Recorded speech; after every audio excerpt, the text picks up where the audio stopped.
ప్రముఖ క్రికెటర్ అంబటి రాయుడు కూడా వైసీపీకి గుడ్ బై చెప్తూ ఒక ట్వీట్ని చేసిన ప్రకటన పరిస్థితి ఉంది. ఈ ట్వీట్ ఇప్పుడు ఒక్కసారిగా వైసీపీలో కావచ్చు అతని అభిమానుల్లో అసలుకి ఏం జరిగింది అంటూ ఒక ట్వీట్ల మీద తనకి సమాధానాలు చెప్తున్న పరిస్థితి అయితే ఉంది. డిసెంబర్ 28వ తారీఖున వైసీపీలో చేరిన అంటే కరెక్ట్గా వారం రోజుల లోపల తర్వాతనే అంబటి రాయుడు నేను పార్టీకి రాజీనామా చేస్తున్నాను, కొంతకాలం రాజకీయాలకి దూరంగా ఉండదలుచుకున్నాను, ఇప్పుడు ఎటువంటి పరిస్థితుల్లో రాజకీయాల జోలికి రాను అని చెప్పి అంబటి రాయుడు ట్వీట్ చేసిన నేపథ్యం ఇది నిజంగానే చాలా ఇంట్రెస్టింగ్గా ఉంది. వైసీపీకి ఒక బిగ్ షాక్గానే జరిగింది. మిథున్ రెడ్డి, నారాయణ స్వామి సమక్షంలో అంబటి రాయుడు డిసెంబర్ 28వ తేదీన ఆయన వైసీపీ తీర్థం పుచ్చుకున్నారు ముఖ్యమంత్రి జగన్మోహన్ రెడ్డి సమక్షంలో. అటువంటి నేపథ్యంలో ఒక్కసారిగా ఈరోజు ఆయన తన అఫీషియల్ ట్వీట్లో నేను రాజకీయాలకి దూరంగా ఉండబోతున్నాను అని చెప్పారు. ఇటీవల పార్టీలో చేరారు, వైసీపీ నుంచి బయటకు రావాలని నిర్ణయించుకున్నా, కొంతకాలంగా రాజకీయాలకి దూరంగా ఉండాలని భావిస్తున్నా, త్వరలోనే పూర్తి వివరాలు వెల్లడిస్తా అని చెప్పి రాయుడు తన ట్వీట్లో ప్రకటించిన నేపథ్యం. ఏం జరుగుతుంది అసలు నిజంగానే వైసీపీ పార్టీలో వరుసగా జరుగుతున్న పరిణామాలు వైసీపీ పార్టీని, వైసీపీ కార్యకర్తల్ని, వైసీపీ అభిమానుల్ని ఉక్కిరిబిక్కిరి చేస్తున్న పరిస్థితి. నిన్న చూస్తే కాపు రామచంద్రారెడ్డి ఒక్కసారిగా ఆయన క్లియర్గా దండం పెట్టి వెళ్ళిపోయిన పరిస్థితి. కొంతమంది ఎంపీలు పార్టీని వీడుతున్నట్టుగా ప్రకటిస్తున్నారు. సో ఇటువంటి విషయంలో రేపు ఎల్లుండో మాగుంట శ్రీనివాసులరెడ్డి కూడా అఫీషియల్గా పార్టీని విడబోతున్నట్టు ఒక సమాచారం అందుతోంది. ఇటువంటి విషయంలో నిన్న మొన్న వారం రోజుల పాటు అంటే ఒక మంచి క్రికెట్ ప్లేయర్గా ఉన్న అంబటి రాయుడు ఇటీవల కాలంలో వైసీపీకి టచ్లోకి వచ్చి చాలా గ్రామాల్లో ఆయన తిరిగిన పరిస్థితి అయితే ఉంది. ఆయనకి గుంటూరు నుంచి కావచ్చు, లేకపోతే వైజాగ్ నుంచి ఒక దశలో రాజ్యసభ సీటు కూడా ఇస్తామని చెప్పి ప్రకటించిన నేపథ్యం అయితే ఉంది. సో ఇటువంటి నేపథ్యంలో ఒక్కసారిగా రాయుడు ఎందుకు ఈ నిర్ణయం తీసుకున్నట్టు చాలా సందర్భాల్లో చాలా విషయాల్లో వైసీపీని వెనకేసుకొచ్చేవారు, వైసీపీకి సపోర్ట్గా మాట్లాడారు, వైసీపీ అధినేత తీసుకునే నిర్ణయాలకు సపోర్ట్ చేస్తూ మాట్లాడేవారు, వైసీపీ అధినేతతో కూడా ఆయన గతంలో కలుస్తూ వచ్చారు, పార్టీలోనే ఉన్నారు. కానీ ఇప్పుడు ఒక్కసారిగా పార్టీకి దూరం అయిపోవాలనే నిర్ణయం తీసుకోవడానికి కారణం ఏంటి? చాలా ఆసక్తికరమైన చర్చ అయితే జరుగుతుంది రోహిత్. ఎందుకంటే ట్వీట్ను కూడా నిజంగా మొదట అందరూ ఫేక్ అనుకున్నారు, తర్వాత ఇది అఫీషియల్ ట్వీట్లే. ఈవెన్ తన పిఏలు కూడా మనం మాట్లాడే ప్రయత్నం చేసినప్పుడు ఇది ఎక్కడో రాంగ్ ఇన్ఫర్మేషన్, ఫేక్ మా నోటీసులో కూడా లేదు అని చెప్పారు. కానీ తీరా చూస్తే తన అఫీషియల్ ట్వీట్లోనే రెగ్యులర్గా పెట్టే ట్వీట్లలోనే రాయుడు అయితే దాని ట్వీట్ని ట్వీట్ పెట్టారు. అయితే ఇప్పటి వరకు కూడా రాయుడు ఎవరితో మాట్లాడే ప్రయత్నం చేయట్లేదు, రాయుడుతో మాట్లాడే ప్రయత్నం జరుగుతున్నప్పటికీ అతను అందుబాటులోకి రావట్లేదు. కానీ తన ట్వీట్లో మాత్రం చాలా క్లియర్గా చెప్పారు, నేను రాజకీయాలకి వైసీపీ పార్టీని వీడుతున్నా, రాజకీయాలకి కొంతకాలం దూరంగా ఉండాలనుకుంటున్నా, తర్వాత తన ఫర్దర్ ఏ విధంగా ఉండబోతుంది అనేది తర్వాత ప్రకటిస్తానని చెప్పి అంబటి రాయుడు చెప్పిన పరిస్థితి ట్వీట్లో. సో ఇప్పుడు ఈ ట్వీట్ అయితే నిజంగానే వైసీపీ కార్యకర్తలకి, వైసీపీ అభిమానులకి పెద్ద ఎత్తున కూడా ఒక చర్చనీయాంశమైంది. నిజంగానే వైసీపీ అభిమానులు అందరూ కూడా షాక్లో ఉన్నారు.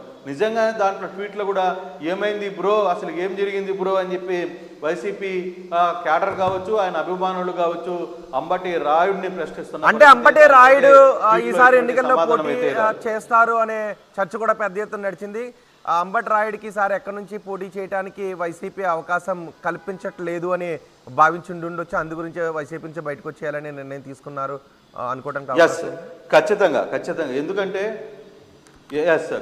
ఎందుకంటే మొదట గుంటూరు నుంచి అతనికి ఎంపీ టికెట్ పోటీ చేస్తారని అనుకున్నారు, తర్వాత వైజాగ్ పేరు వచ్చింది, చివరికి రాజ్యసభ సీటు కూడా ఇస్తామని చెప్పినట్టుగా ఒక సమాచారం అయితే పెద్ద ఎత్తున జరిగింది.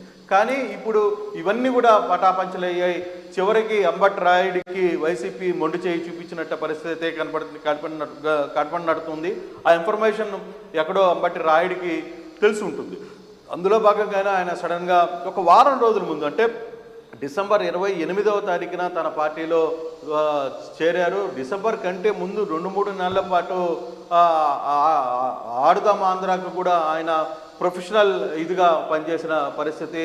సో అటువంటి నేపథ్యంలో ఆ ఉన్న వ్యవహారంలో ఒక్కసారిగా అతను రాకపోవడం కావచ్చు, లేకపోతే అంబటి రాయుడు ఆ ప్రోగ్రాంకి రావాల్సి ఉన్నా కూడా ఆ రోజు రాలేదు. సో ఎక్కడో కొంత తేడా కొట్టినట్టుగా ఉంది.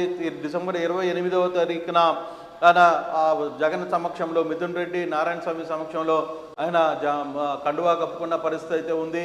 సో ఇటువంటి పరిస్థితుల్లో సడన్గా ఈ వారం రోజుల్లో జరిగిన విషయం ఒక్కసారిగా మాత్రం పూర్తిగా కూడా ఇబ్బంది కలిగే పరిస్థితి. ఇప్పుడు టికెట్ లేదు అనే సమాచారం వచ్చిన నేపథ్యంలోనే తనకు పార్టీని వీడారా, లేదు మరి ఏమైనా ఇతర కారణాలు ఉన్నాయా, ఈ రెండు అంశాలని చర్చించుకోవాల్సిన పరిస్థితి అయితే ఉంది. కానీ నిజంగానే అంబటి రాయుడు చాలా సైలెంట్గా వైసీపీకి మాత్రం ఒక పెద్ద షాక్ని అయితే ఇచ్చారు. అంబటి ఇటీవల కాలంలో చాలా వరకు కూడా వైసీపీ జరుగుతున్న కార్యక్రమాలను కావచ్చు, జగన్మోహన్ రెడ్డి వ్యవహారంలో కావచ్చు, వీటన్నిటిలో కూడా చాలా పాజిటివ్గా మాట్లాడుతూ వచ్చారు.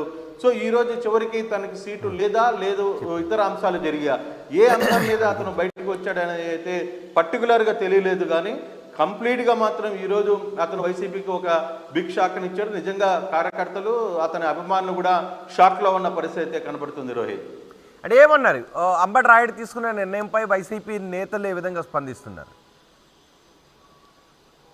ఎస్, ఇప్పుడు దాకైతే ఎవరు ఎటువంటి స్పందన అయితే రాలేదు. సో ఎందుకంటే ఇప్పుడు దాకా దీనికి సంబంధించిన వ్యవహారంలో కూడా ఎటువంటి సమాచారం అయితే టీడీపీ నుంచి కూడా మాట్లాడదు. నిజంగానే టీడీపీ నేతలకి ఈ విషయం తెలుసో లేదో కూడా తెలియని పరిస్థితి.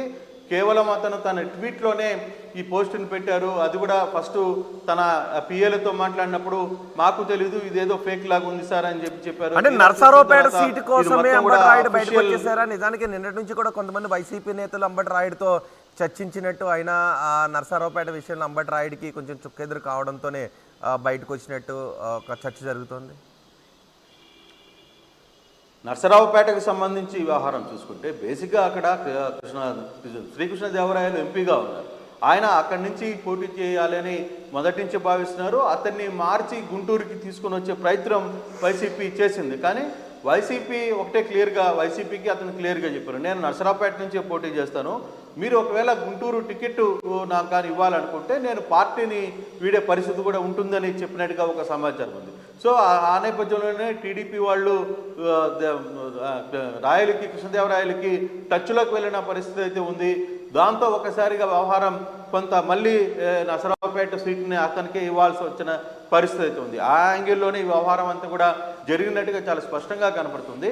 సో సీటు లేదు, సీటు రాదు అనుకునే నేపథ్యంలో ఒక దశలో వైజాగ్ సీటు కూడా వెళ్ళాలి, వైజాగ్ అవసరమైతే అక్కడి నుంచి పోటీ చేయడానికి కూడా సిద్ధపడ్డారు. కానీ ఏదో ఒక విధంగా పొలిటికల్ ఎంట్రీలో ఈసారి ఎంపీగా పోటీ చేయాలని అంబటి రాయుడు మనసులో ఉన్నింది. ఖచ్చితంగా అతను ఆ వ్యవహారంలోనే నిలబడ్డారు. కానీ అటువంటి పరిస్థితుల్లో ఇప్పుడు జరిగిన ఈ కాంట్రవర్సీలో మాత్రం ఖచ్చితంగా అతను పూర్తి స్థాయిలో ఏ విషయం తెలుసుకోలేక ట్వీట్లు చేసి వదిలేసిన పరిస్థితిగా కనపడుతుంది. నిజంగా